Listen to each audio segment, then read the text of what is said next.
You probably clicked on this video because you think Animal Farm 2026 was a disaster. And to be honest, most of the internet agrees with you. I've seen YouTube titles that have terms like worst adaptation ever, Animal Farm should have never been made, and they turned Orwell into a cartoon. And to be honest, I totally understand. This movie definitely has some problems. But I actually think that Orwell's original message still shines through this movie, especially for younger, modern audiences. So today let's talk about this messy adaptation of Orwell's Animal Farm, and talk about how the internet doesn't quite understand what this movie is trying to do, and how I think it actually accomplished exactly what it was supposed to do.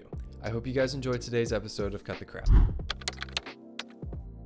Okay, so first I will acknowledge that this movie had a lot of flaws. There was definitely a lot of things, not necessarily in the message, but just in the bones of the movie, the way it was made. One thing I didn't like was that it was more soft and more hopeful at the end than Orwell's. Orwell's is way more dark at the end. This one had a more feel-good ending, which was because it's for kids. It's a kids movie. The tone was definitely more family-friendly along those lines, and the source material definitely pulled from that. Even the director, Andy Serkis, admits this and says that he intentionally took the idea of this movie and made it more kid-friendly. That was his goal. He said, "I wanted to aim it at young, inquiring minds so that the parents could ask them what they thought about these things," says Serkis, who fell in love with the book as a kid and wanted to make the film about 15 years ago. 15 years, guys. Today, very pertinent.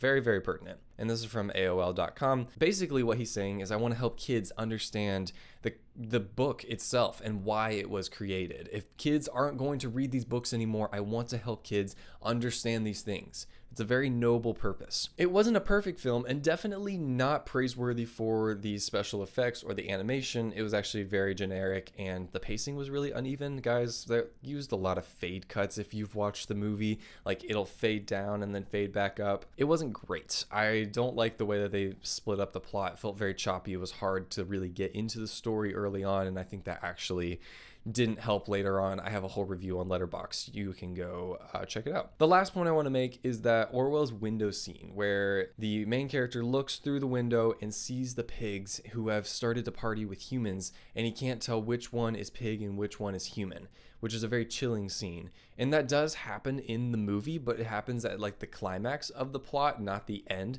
So it doesn't hit in the same way that the book does. So these are the reasons why it's not the book. And we have come to learn that when it comes to movie adaptations, it's never going to be the book. That's just a fact. Now, what I am here to tell you is that it changed the ending does not mean that it betrayed the message. Those are two separate arguments, and I don't believe anyone's making that distinction online. I think everyone's just following the herd of hate, hate, hate on this movie.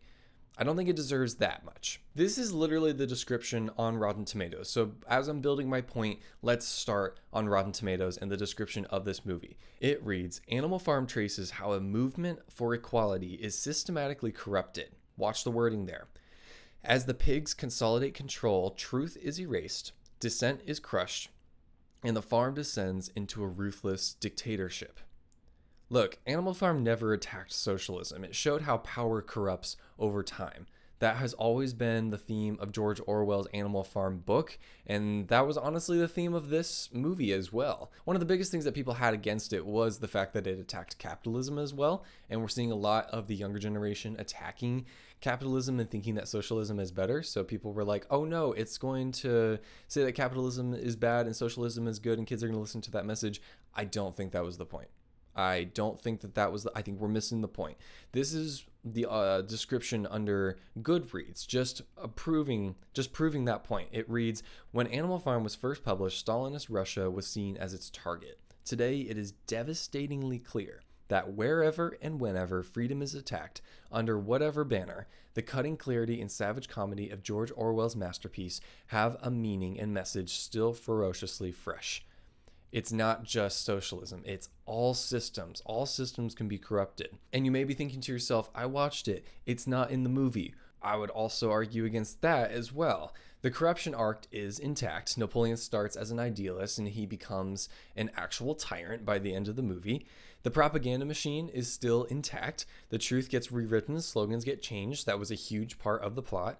The class inversion is intact. The oppressed to become the oppressors. And last, Seth Rogen's Napoleon is specifically cast against the type. He's literally a lovable comedian who's cast as a monster. And that's actually really smart. I think it's a really good play. If you go to their social media page on Instagram, they actually have a video with Seth Rogen. They're basically answering all the hate comments, and it's really entertaining because it's literally Seth Rogen against the mob of people because he's Napoleon and whatnot. It's super fascinating. But the key argument here, at the end of the day, Orwell's warning was not just about the ending.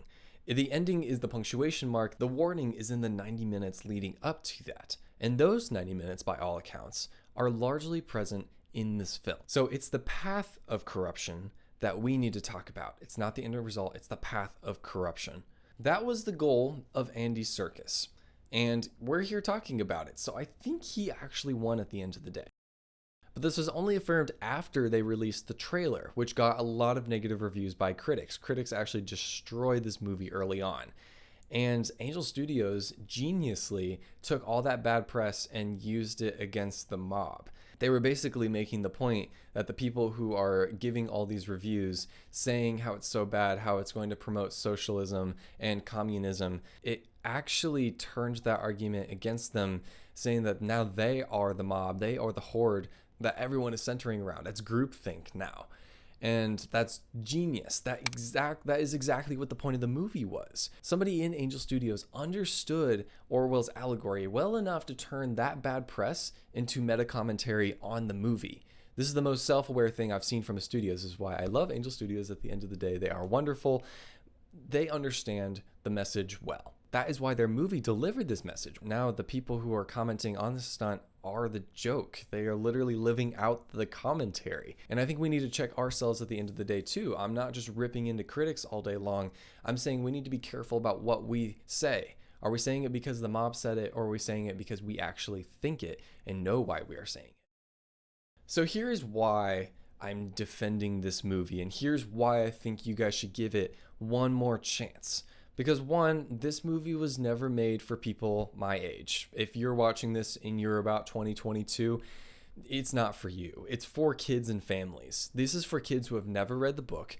It's honestly for the Angel Guild. And right now it has about a 79 on Angel. That's not a great score, but also it hasn't been released on the platform yet for streaming. So that score could still go up and down. I think it's still technically better. And again, they approved it. If you know anything about the Angel Guild, you know that it goes through a series of tests and examination by the Angel Guild, and people can vote on things on the app. It's actually a very fascinating system that they set up. If you don't know anything about it, drop a comment down below. I would love to make a whole video explaining the genius of Angel Studios, but that's besides the point. If even 20%, 1 out of 5 kids go to the movie theaters and go home and say, I kind of want to read the book, that's a success. That means that Andy Serkis won. And that is exactly what he was trying to do, was get people talking about how power corrupts absolutely. So the question isn't, is this a perfect adaptation? It's, does this create more readers of Orwell? And in that case, I can see that as a success. Now you might be arguing that's not how you define a successful movie. You know what? I'm trying to find wins where I can. So please let me have this win. This is a great win. And a movie with Seth Rogen, Glenn Close, and Woody Harrelson, like that's just a wonderful movie in general. It was a really stacked cast. That's a win. It was very entertaining. These were some very talented people. This is the most Orwellian thing about the whole situation. The people screaming that this movie is propaganda and that it's brainwashing audiences into thinking capitalism is bad and that the message is being controlled are actually doing the exact same thing, are participating in groupthink, which is the whole point of the book, because they're not supposed to do that. And they're using the same language, which amplifies the same story, and they kind of follow whatever critic you want. I mean, it should be a warning to us that we need to be more careful about what we think. Maybe judge things for our own instead of relying on these big figures. And if you really think about it, the animals are just doing the same thing again. We have become the animals, and that's not supposed to be an offense to you. That's just saying it's a warning. And it happens everywhere. We need to watch. That's why the book was written. We need to watch ourselves to make sure that doesn't happen. This movie isn't what the book is, but I don't think it's the enemy either. It's flawed, accessible to a lot of people, maybe a little too modernized, but the message still remains. And it still works. I think you can still pick it out. And I think Orwell wins at the end of the day. We need to remember that too. That's the redemption arc of this movie, I think. The message still lands. It works for kids. It was a decent movie. And that's worth cutting through the crap for.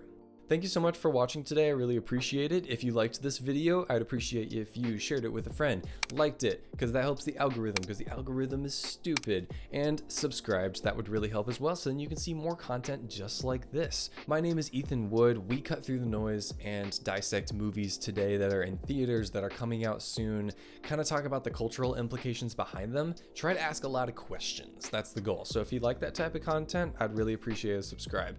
Also, a comment down below. What do you guys think of George Orwell's Animal Farm? Do you guys think that Andy Serkis did a good job? Do you think it needed help? Also, let me know, are there any Animal Farm fans out there who are going to defend this movie? I'd love to hear from it. But until next time, I will see you guys later.